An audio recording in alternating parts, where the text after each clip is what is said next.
সরকার নাগরিকের অধিকার কেড়ে নিচ্ছে, আন্দোলন করতে দিচ্ছে না, আসামে আন্দোলন করতে দিচ্ছে না, বিজেপি পরিচালিত রাজ্যগুলোতে আন্দোলন করতে দিচ্ছে না। এটা তো মোদী বিরোধী রাজ্য। মমতা তো বলছে মোদীর বিরুদ্ধে, তাই এই সুযোগ এসেছে।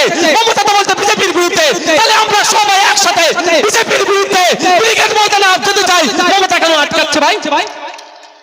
আমি মিটিং করতাম না যদি দুটো কাজ করতো। দুটো কাজ যদি মমতা ব্যানার্জি করতো, আমি মমতা ব্যানার্জিকে এইরকম মিটিং যদিও করতাম, দাঁড়িয়ে ধন্যবাদ জানাতাম। প্রথম কাজ কি?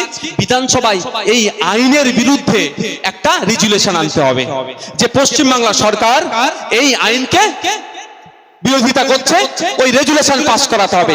পাস করানোর পরেই সুপ্রিম কোর্টে গিয়ে মামলা করবে। এই দুটো কাজ যদি মমতা ব্যানার্জি করে, আমার মুখে মমতা ব্যানার্জির বিরোধিতা শুনলেও আমি মমতা ব্যানার্জির এই কাজকে সমর্থন করব, আমি ধন্যবাদ জানাবো। কেন এই আইনের বিরোধিতা করছি? এখন মোদিজি আপনার ভালো চেয়েছে, মোদিজি আপনার ভালো চেয়েছে মানে একটু ভাবতে হবে আপনাদেরকে।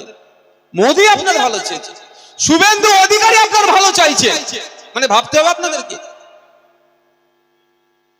দিদির বন্ধু আপনার ভালো চেয়েছে, এটা ভাবতে হবে। হ্যাঁ, দিদির বন্ধু হচ্ছে মোদি, আর অমিত শাহ হচ্ছে খারাপ। কিছুদিন আগে আডবাণীজি ভালো ছিল, মোদি খারাপ। এখন মোদি ভালো, অমিত শাহ খারাপ। কালকে আবার চাপে পড়ে বলতে পারে নীতিন গডকরি খারাপ, অমিত শাহ ভালো। এদের বিশ্বাস নেই।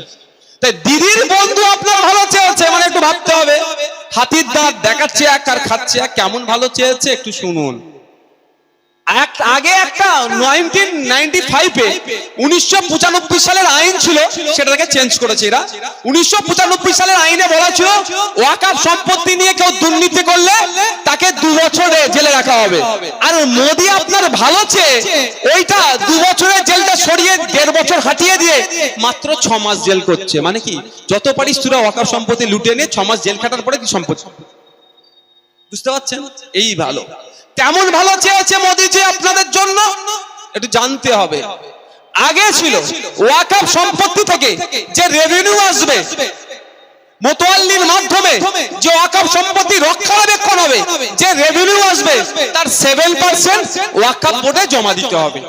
সেই 7% গুলো জমা হয়ে ওয়াকফ বোর্ড বিধবাদের ভাতা, মহিলাদের বিবাহের জন্য খরচ, যদি এরা সব লুটে খেয়েছে, এরা দেয়নি, আমি বলছি অন ক্যামেরা বলছি, এরা লুটেছে। ছেলেদের পড়াশোনার জন্য স্কলারশিপ এইগুলো দেবে। মোদি এত ভালো চেয়েছে আপনাদের জন্য, 7%টা কমিয়ে 5% করে দিয়েছে। মানে বিধবাদের ভাতা, পড়াশোনার জন্য খরচ, বিবাহের জন্য খরচ, যত বেশি টাকা থাকবে ফান্ডে তত বেশি খরচ করবে। তো এ আপনার ভালো চাইছে, কিন্তু বলছে ফান্ড কমিয়ে দাও, পার্সেন্টেজ কমিয়ে দাও। মোদিজির তো 14% বলা দরকার ছিল ভাই। যে টাকা ইনকাম হবে তার 14% ওয়াকফ বোর্ডে জমা দিতে হবে, এটা বলা দরকার ছিল তো ভাই, করেন। এটা আপনার ভালো চেয়েছে। কি ভালো চেয়েছে মোদিজি আপনার একটু জানতে হবে, অনেক ভালো চেয়েছে। সময় স্বল্প ভাই। আপনার লিমিটেশন অ্যাক্ট, কি লিমিটেশন অ্যাক্ট? অর্ডিনারি একটা আইন আছে, এই জায়গাটার মালিক কেউ আছে তো ভাই? এই জায়গায় যদি দাঁড়া বিশ্বজিৎ মালিক, আমি যদি 12 বছর ধরে এখানে মোটামুটি থাকি, বিশ্বজিৎ খাতাই কলমে মালিক হলো, আমি কিন্তু সত্তার মালিক হয়ে গেলাম, বিশ্বজিৎ আমাকে তুলতে পারবে না। এই আইন হচ্ছে লিমিটেশন অ্যাক্টের মধ্যে পড়ছে। তো এতদিন পর্যন্ত মন্দিরের কোন সম্পত্তিতে কেউ 12 বছর কেন, যদি 2200 বছর বসবাস করে, সে তার ওই সত্তার মালিক হতে পারতো না। এতদিন আইন ছিল ওয়াকফ সম্পত্তিতে কেউ যদি 12 বছর কেন, যদি 40 বছর বসে থাকে, সে তার সত্তার মালিক হতে পারবে না। এতদিন আইন আছে শিখেদের গুরুদুয়ারা, খ্রিস্টানদের চার্চের জায়গা বা যে কোনো ধর্মীয় সম্পত্তির উপরে বসে থাকলেও সে তুমি নিজের জায়গা বলে দাবি করতে পারবে না। কিন্তু মোদিজি আপনার ভালো চেয়েছে, জানতে হবে এই আইনটা কি করেছে। ভালো চেয়েছে যখন আমি একটু বেশি খুঁটিয়ে পড়েছি, বিশ্বাস করুন। মোদিজি মুসলমানদের খারাপ চাইলে আমি অত পড়ি না, আমি ওই মানে ডায়লগ বাজির জন্য বলছি না, বিশ্বাস করুন। আমি ধর্মীয় শব্দ এখানে স্টেজ থেকে ব্যবহার করি না বলে করছি না, আমি শপথ করে বলছি, সৃষ্টিকর্তার শপথ করে বলছি, মুসলমানদের ক্ষতি যদি এগুলো হয় আমি তুলনামূলক কম পড়ি। আর এখন মোদিজি বলেছে মুসলমানদের ভালো, আমার যদি যাবার সময় আমি ব্যাগটা খুলে দেখাবো, 2 ব্যাগ কাগজ আছে আমার কাছে, আমি পয়েন্ট ধরে ধরে খুঁটিয়ে খুঁটিয়ে পড়েছি। মোদি মুসলমানদের ভালো চাইছে, আমি পাগল নাকি কি শুনছি? আমি ভাবছি ভুল পড়ছি নাকি? ঠিক যেভাবে বলেছিল মমতা ব্যানার্জি 10,000 মাদ্রাসা দেব, আমরা ভুল শুনেছিলাম। 10,000 RSS এর এখানে সংগঠন বাড়িয়ে দেবো। 10,000 মাদ্রাসা না, 10,000 সংগঠন বাড়িয়ে দেবো। আর মাদ্রাসাগুলো থেকে 10,000 শিক্ষক শিক্ষাকর্মী দেবো না। আমি তো ভুল শুনেছিলাম তখন। আমি ভাবছি ওইটা শুনলাম নাকি রে বাবা। আমি খুঁটিয়ে খুঁটিয়ে পড়ছি, প্রত্যেকটা পয়েন্ট পড়তে পড়তে আমি অবাক, আরে বাবা। তো মোদি এত ভালোবাসে, ওয়াকফ সম্পত্তির উপরে কেউ যদি 12 বছর ধরে এখন বসে থাকে, সে যদি জায়গার জন্য ক্লেম করে, হয়তো খাতায় কলমে মালিক না হলেও সত্তার মালিক হয়ে যাবে। এটা এতদিন আইনে ছিল না। মোদি 107 যে 1995 সালের যে আইন ছিল, এই আইনের 107 নম্বর সেকশনে বলা ছিল লিমিটেশন অ্যাক্ট এই ওয়াকফ সম্পত্তির জন্য প্রযোজ্য নয়। মোদি এসে আপনার ভালোবেসে আপনার বাঁশ দেওয়ার জন্য ওই আইনের ওই প্রভিশনটাকে অমিট করে দিয়েছে। তার মানে লিমিটেশন অ্যাক্ট এর ক্ষেত্রে প্রযোজ্য। এবার প্রশ্ন আমার, কেন এর বিরোধিতা করছি? আমি তো বলবোই ভাই, আমি না বললে, আমার মুখ থেকে বললে শুনতে খারাপ লাগবে। বিশ্বজিৎ দা তো আমার সাথে সহমত যে আপনি হিন্দুদের যে ধর্মীয় সম্পত্তি আছে সেখানে কেউ যদি বসে পড়ে তাকে যে কোনো সময় তুলে দেওয়ার আইনটা রেখে দিলেন, খ্রিস্টানদের বেলায় আইনটা রেখে দিলেন, দলিত আপনার শিখেদের বেলায় আইনটা রেখে দিলেন, পার্সিদের জন্য রেখে দিলেন, মুসলমানদেরটা কেন তুলে দিলেন?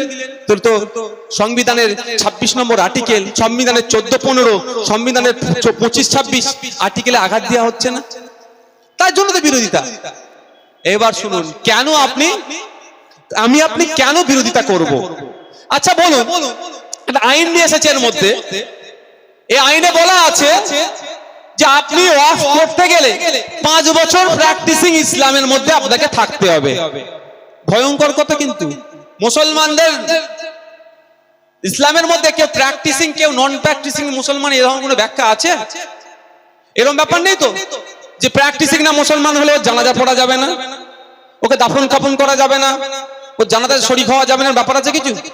কিন্তু নতুন মোদিজি যে আইন নিয়ে এসেছে, গুড়া পুরো বেঁধে দিচ্ছে, নতুন করে আর আপনি ওয়াকফ করতে পারবেন না।